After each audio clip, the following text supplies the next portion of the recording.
दिल को छू लेने वाली कहानी। उस दिन सवेरे 6 बजे मैं अपने शहर से दूसरे शहर जाने के लिए निकला। मैं रेलवे स्टेशन पहुंचा, पर देरी से पहुंचने के कारण मेरी ट्रेन निकल चुकी थी। मेरे पास 9:30 की ट्रेन के अलावा कोई चारा नहीं था। मैंने सोचा कहीं नाश्ता कर लिया जाए। बहुत जोर की भूख लगी थी।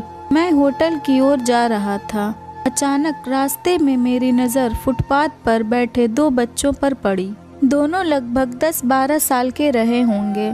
बच्चों की हालत बहुत खराब हो चुकी थी।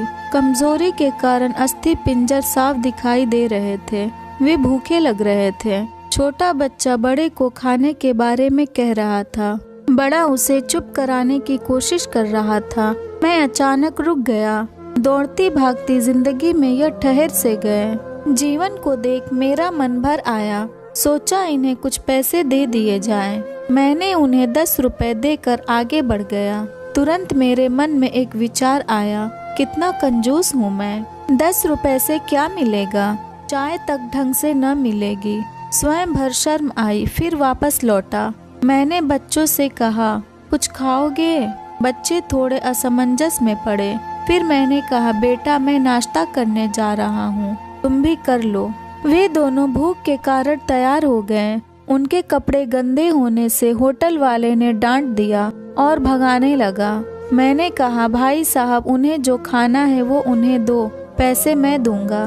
होटल वाले ने आश्चर्य से मेरी ओर देखा। उसकी आंखों में उसके बर्ताव के लिए शर्म साफ दिखाई दी। बच्चों ने नाश्ता, मिठाई व लस्सी मांगी। सेल्फ सर्विस के कारण मैंने नाश्ता बच्चों को लेकर दिया। बच्चे जब खाने लगे, उनके चेहरे की खुशी कुछ निराली ही थी। मैंने बच्चों को कहा, बेटा अब जो मैंने तुम्हें पैसे दिए हैं उसमें से 1 रुपए का शैम्पू लेकर हैंडपंप के पास नहा लो और फिर दोपहर शाम का खाना पास के मंदिर में चलने वाले लंगर में खा लेना। और मैं नाश्ते के पैसे देकर फिर अपनी दौड़ती दिनचर्या की ओर बढ़ निकला। वहाँ आसपास के लोग बड़े सम्मान के साथ देख रहे थे। होटल वाले के शब्द आदर में परिवर्तित हो चुके थे। मैं स्टेशन की ओर निकला। थोड़ा मन भारी लग रहा था। मन थोड़ा उनके बारे में सोचकर दुखी हो रहा था। रास्ते में मंदिर आया। मैंने मंदिर की ओर देखा और कहा, हे भगवान आप कहाँ हो? इन बच्चों की ये हालत, ये भूख, आप कैसे चुप बैठ सकते हो?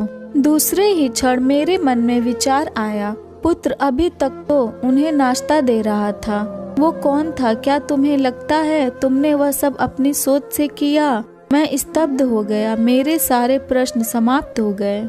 ऐसा लगा जैसे मैंने ईश्वर से बात की हो। मुझे समझ आ चुका था हम नियमित मात्र हैं, उसके कार्यकलाप के वो महान है। भगवान हमें किसी की मदद करने तभी भेजता है जब वह हमें उस काम के लायक समझता है। किसी मदद को मना करना वैसा ही है जैसे भगवान के काम को मना करना।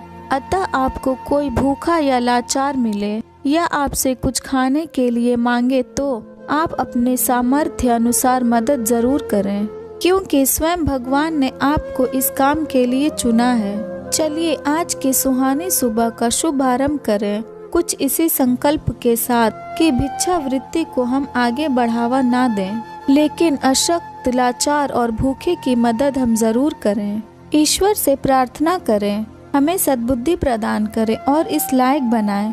हम बदलेंगे, युग बदलेगा। हम सुधरेंगे, युग सुधरेगा। अगर ये स्टोरी आपको अच्छी लगी हो तो इस वीडियो को लाइक करें और नए हैं तो हमारे चैनल को भी सब्सक्राइब करें।